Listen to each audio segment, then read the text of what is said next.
Okay, folks, here we are. We are section 12.1.4, talking about PCA for high dimensional data.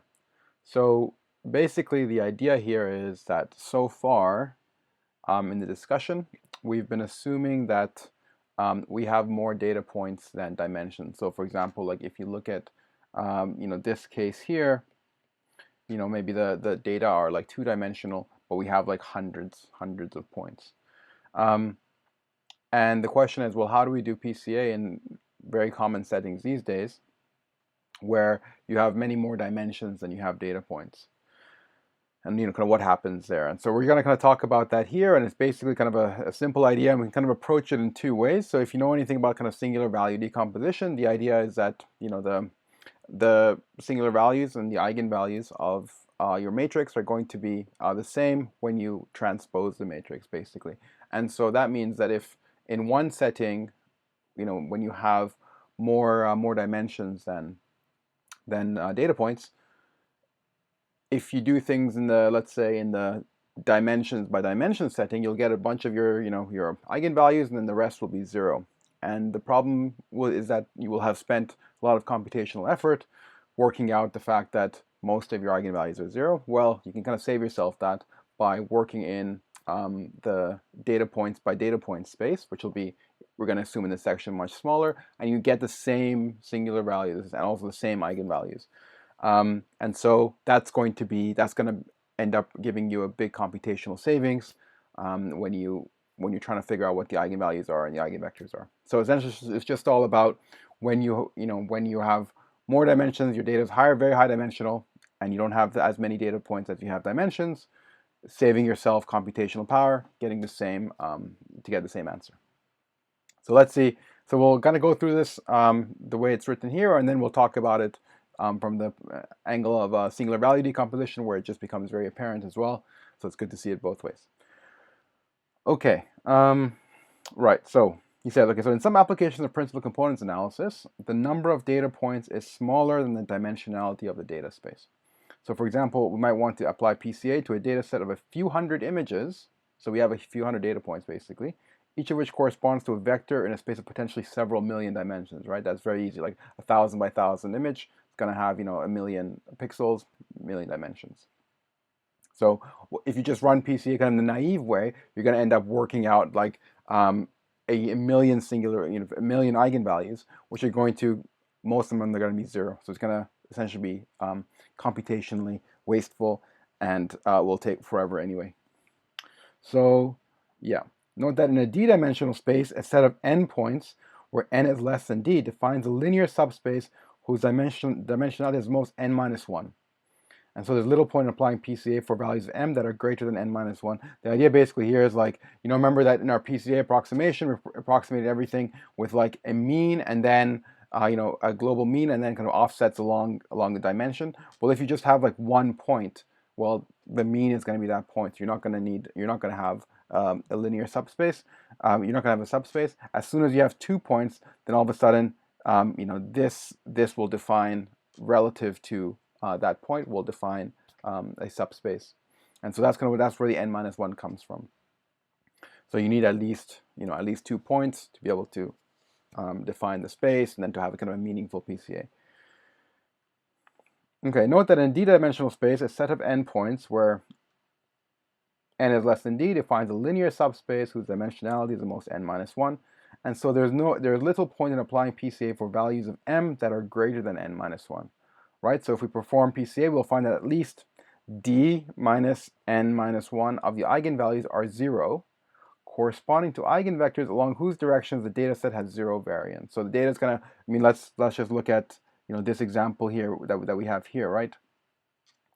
All the variances along this direction, there isn't going to be any variance in that direction, right? So in high dimensions, it's exactly the same picture. You might have a hyperplane and then direction perpendicular to it where there's no variance.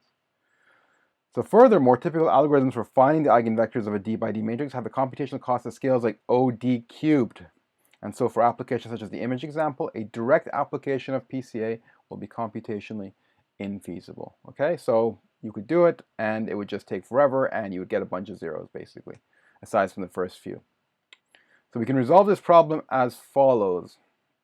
So let us define X to be the n by d dimensional centered data matrix whose nth row is given by xn minus x transpose. So let's just draw that out. So X is going to be x1, and I'll just drop the mean subtraction. I'll assume they're all mean subtracted. X2 to xn, and this is going to be n rows, d columns, and this matrix is actually going to be like, we're going to assume in this section that it's kind of it's a fat matrix, so it's got more columns than rows. The covariance matrix can be written as S is n minus 1 x transpose x, and the corresponding eigenvector equation becomes this, right? So we've got x transpose x, which is the covariance, and we're trying to find its eigenvectors. Okay, so now, and if we do this in this particular setting, we will find that we're going to have there's going to be a d by d matrix. So this is going to be x transpose x. This is going to be d by d, and we'll find that the eigenvalue, if we can absolutely go ahead and do it this way, we'll find that we're going to get a bunch of the first few eigenvalues. The first n eigenvalue or n minus 1 values will be non-zero, and then we're going to get a bunch of zeros. So it's kind of wasteful. So now we're going to see, well, how are we going to get around this? Can we just get those non-zero eigenvalues? And it turns out that we can. So, and it's just, it's some algebra that we go through. So first, pre-multiply both sides by x to give. So we're just multiplying, there's an x there and an x there. And if we now define vi equals x times ui, you'll see that we obtain this relation, right? It's actually an important relationship. So let's highlight it. Because now what we've gained is that this is actually a much smaller matrix, right? This is now n by n, but it has the same eigenvalues, and that's the big idea basically, which is an eigenvector equation for the n by n matrix. We see that this has the same n minus 1 eigenvalues as the original covariance matrix. That's the key idea here. Let's actually highlight that and underline that. The same n minus 1 as the original covariance matrix. It's pretty cool. I'm kind of used to this now, but I think I don't think it would have been obvious to me when I first. It probably wasn't obvious to me when I first came across it. So it's a pretty cool property, which itself has an additional d minus n plus 1 eigenvalues of value 0. Thus, we can solve the eigenvector problem in space of lower dimensionality with computational cost O(n) cubed instead of d cubed, right? That's going to be huge, right? Like, consider the case we had 100 images. That's going to be, a million. Whereas if we'd done it in like the image space of where d was a million, well, that's going to be like 10 to the 18th, right? So you just made an enormous savings. In order to determine the eigenvectors, so we multiply both sides of 12.28 by x of xt. So we're just going to multiply by xt here. From which we see, and now we're kind of back in the same setting where we're up here. So from which we said xtvi is an eigenvector of S with eigenvalue lambda I. But note that these eigenvectors need not be normalized. So to determine the appropriate normalization, we rescale ui, which is proportional to xtvi, by constants such that ui is equal to 1. Okay, and so we know from here, so if we assume, let's just highlight this, if we assume that vi has been normalized to unit length, we get this expression, and where that comes from is just this thing, right? So if we're interested in, so we want to know what is the length of, xt vi, so that we can divide by it. Well, it turns out that if we multiply both sides of this expression by vi, so we get, xtvi squared is equal to vi transpose x xtvi. And so if we do that, we will put our vi transpose there, we get that it's going to equal to n times lambda I times vi squared, and we said this was 1, right? So we got that the length squared is n lambda I, and then we simply just divide by the square root of that so that this thing becomes unit norm. That's all there is to it. So in summary, to apply this approach, we first calculate xt and then find its eigenvectors and eigenvalues, and then compute the eigenvectors in the original data space using 12.30. Okay, so there's kind of two. There was you know, two pieces to this. Yeah, so I think basically, so that's basically the end of the section. The thing I wanted to say was you can actually kind of approach. You can just see this from the perspective of singular value decomposition if you're familiar with that. Which, if you aren't, you should get familiar with it. It's very useful. So let's just write. We're going to just write our matrix. X is going to be, you know, the x1 xn, and we're going to write this as, do this singular value decomposition on it. We're going to write this as v times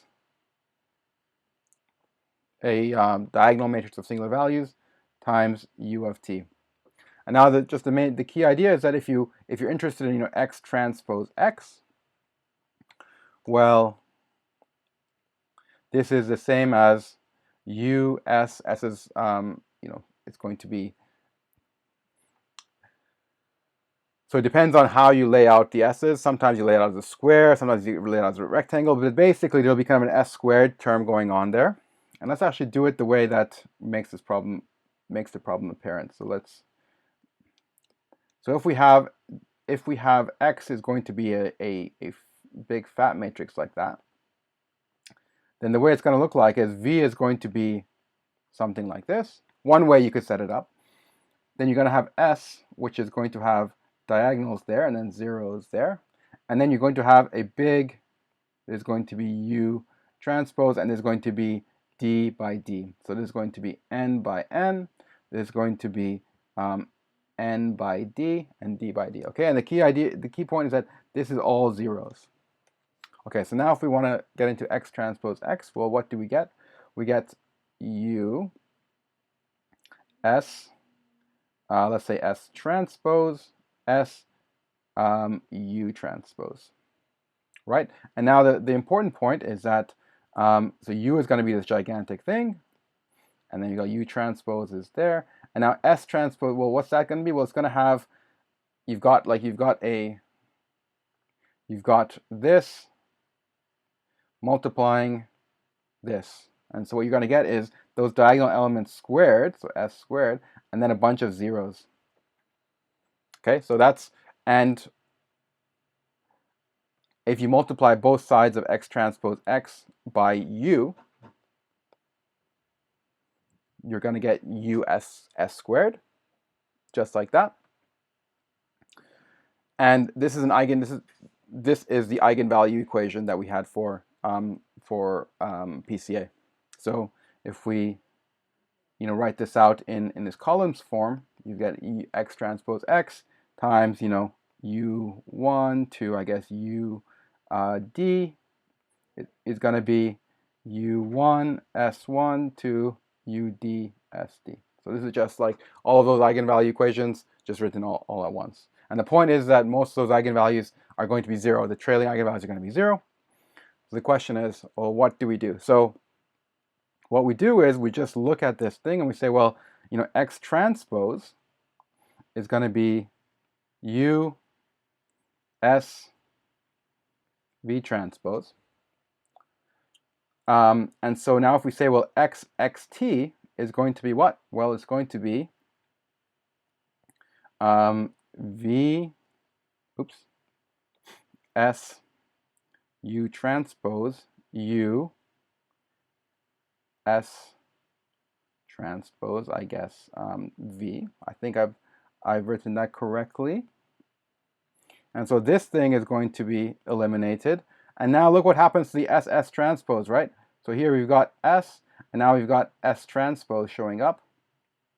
And now this is going to become just a tiny, just though that subset, this top corner we wanted, it's just going to be just that top corner. So we're going to end up getting v s squared v transpose. And so we get the same eigenvalue equation. We get this eigenvalue equation basically if we arrange it all out. And so the whole kind of point of this section is to say that, look, if you're in a setting, which you often will be, where you have more dimensions and data points, then you can just essentially work with the transpose of the matrix, or work, compute your eigenvalues from that perspective, and you'll get the same eigenvalues back, which will be the squares of the singular values, and without wasting all that computational effort on getting the remaining eigenvalues, which are all going to be 0. So I think a pretty, simple, but I think a very, if you think of it algebraically, it's just a bunch of manipulations. But I think it's quite cool that the singular values are the same. I think this wouldn't have been obvious to me, but it's a very, I think, very cool property. And it has, like, I think, quite profound computational consequences, right? Like ON cubed instead of OD cubed is like huge savings. So it's just really useful to know about when you're doing PCA and working with matrices. So I think that's all I wanted to say. Hopefully that was useful. I think this is actually kind of a very practically useful section and also quite easy to follow. So I hope you got it. Let me know in the comments if you liked it, you didn't like it, etc. And I think that's going to be the end of our discussion on the kind of, the non-probabilistic approach to PCA. So just kind of, how it comes up in applications. And next time we're going to talk about the probabilistic approach, which is really cool because it situates PCA within a probabilistic setting, which allows us to kind of really get a deeper understanding of what it's doing, and then extend it in a principled way to other situations, other settings where the default probabilistic assumptions aren't the right ones. So I think it's going to be really exciting, and I hope you'll join me then. Bye.